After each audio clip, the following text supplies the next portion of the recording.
Welcome to our channel. तो आज का जो हमारा टॉपिक ऑफ डिस्कशन है वो है what are the barriers to India's innovation ecosystem. मतलब जो इंडिया में इनोवेशन होता है, मतलब नए नए आविष्कार होते हैं, उनके बीच में कौन सी ऐसी चीजें हैं जो उसके लिए परेशानी खड़ी करती है, या बोल दो उनकी वजह से जो इंडिया का इनोवेशन सिस्टम है वो थोड़ा क्या है और देशों के जो जैसे अमेरिका वगैरह की डेवलप्ड कंट्रीज जो है उनकी कंपेरिजन में थोड़ा कम है।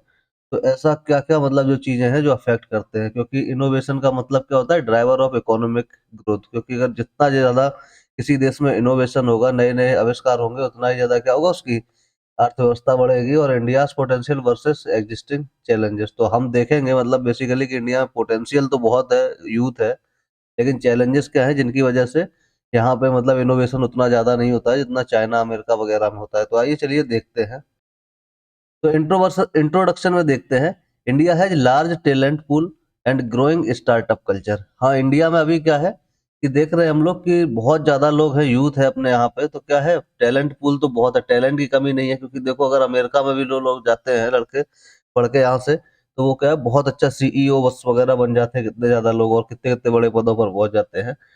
ठीक है, तो टैलेंट की कमी नहीं है। और ग्रोइंग स्टार्टअप कल्चर, अपने यहाँ पे स्टार्टअप कल्चर अभी क्या है स्टार्ट हुआ है, जैसे बेंगलोर, पुणे वगैरह में, हैदराबाद, ये क्या है यहाँ पे स्टार्टअप वगैरह बहुत ज्यादा खोल रहे हैं, नोएडा है जैसे। Strong IT and services sector, IT sector बहुत अच्छा है इंडिया के अंदर अब। Yet global innovation index rank remains moderate.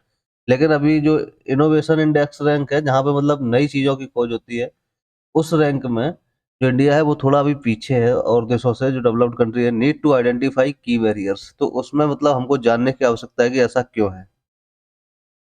तो यहाँ पे lack of research and development investment, सबसे बड़ी बात तो ये है कि अपने यहाँ पे क्या है और देशों की कंपेरिजन में जो रिसर्च और डेवलपमेंट है उसमें पैसा क्या होता है, कम खर्चा होता है। India invest 0.7 approximately 0.7% of GDP in research and development.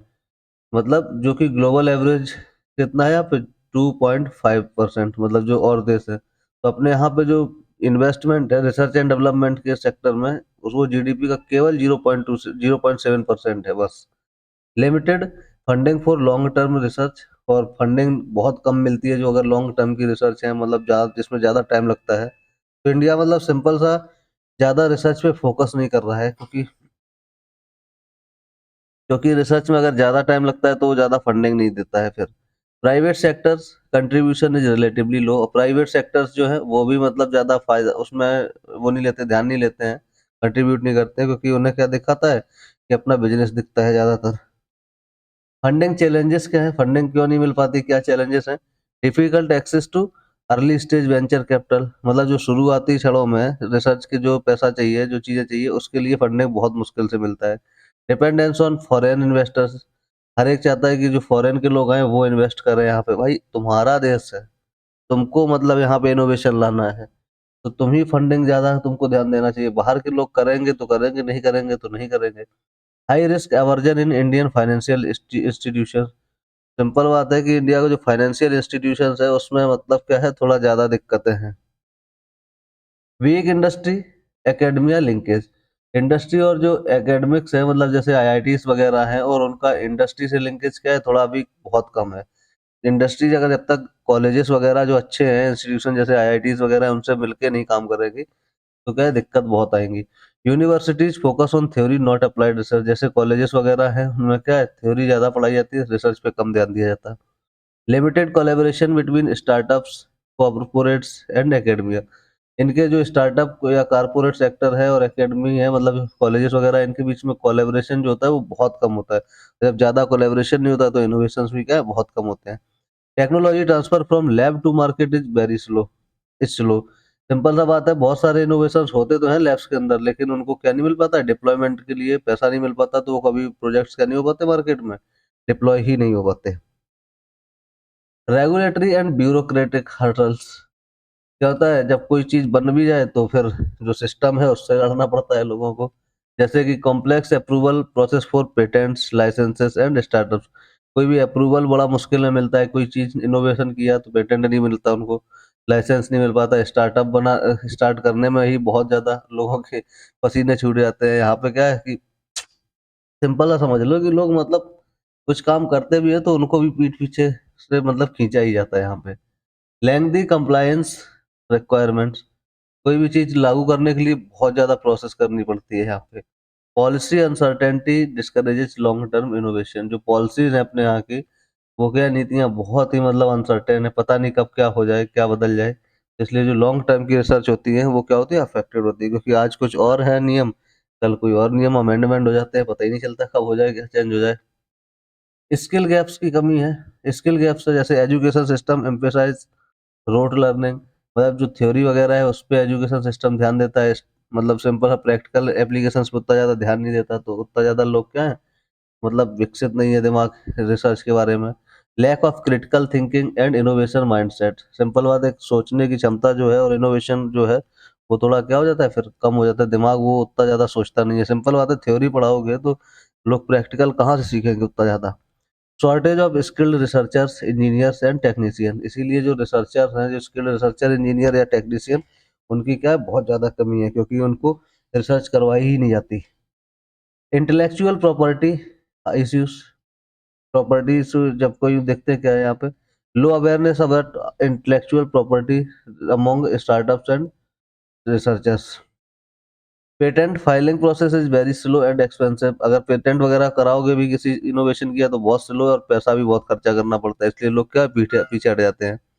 Week enforcement of IP law reduces innovation incentives, जो इंटेलेक्चुअल प्रॉपर्टी वगैरह मिलना चाहिए, जो मतलब किसी भी स्टार्टअप को चलाने के लिए या स्टार्ट करने के लिए जो चीज़ें मिलनी चाहिए वो ही बहुत मुश्किल से मिलती है, तो इनोवेशन क्या हो जाता है फिर स्लो हो जाता है।